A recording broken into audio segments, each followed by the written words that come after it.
अस्सलाम वालेकुम व्यूअर्स, उम्मीद करती हूँ कि आप सब खैरियत से होंगे।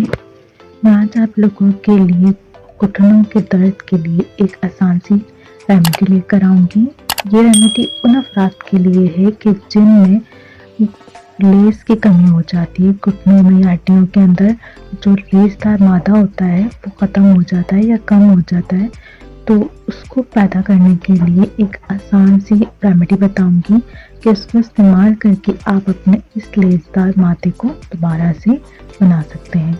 चलें देखते हैं कि इस रेमेडी को बनाने के लिए हमें किन इंग्रेडिएंट्स की ज़रूरत पड़ती है।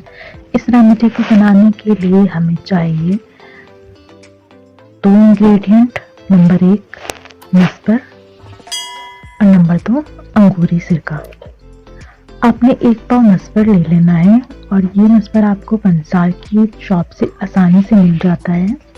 आपने लेकर उसको बारीक पीस कर सिरके की बॉटल के अंदर आपने उसको डाल देना है पूरा 1 पाव, और बड़ी वाली आप सिरके की बॉटल में उसके अंदर आप डाल दें और ये कुछ देर के लिए उसको रखेंगे आप, तो ये लेई की तरह बन जाएगा, पेस्ट बन जाएगा लेई की तरह से। तो इस लेई वाले पेस्ट को आप अपने घुटनों के ऊपर लगाइए चारों तरफ और उसको ड्राई होने दीजिए। जब ये ड्राई हो जाएगा तो आप एक मर्तबा और इसके ऊपर लगाइए, और इसी तरह से आपने रोज़ाना ये लेसदार जो लेई बन गई है, लेप होता है, ये आप अपने घुटनों के ऊपर रोज़ाना लगाइए। इस रेमेडी को आपने 3 दिन तक के इस्तेमाल करना है और इसको रात को सोते वक्त ये लेप लगाकर इसके ऊपर गर्म कपड़ा बांध के आप सो जाइए। सुबह इसको वॉश कर लीजिए।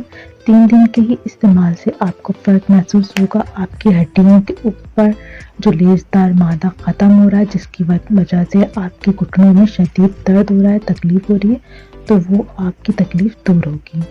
उम्मीद करती हूँ कि मेरी बाकी रेमेडीज़ की तरह ये रेमेडी भी आप लोगों को पसंद आएगी। मेरी इसी तरह की आसान सी रेमेडीज़ को हासिल करने के लिए मेरे चैनल को सब्सक्राइब कीजिए, मेरी वीडियोज़ को लाइक और शेयर कीजिए। अल्लाह हाफिज़।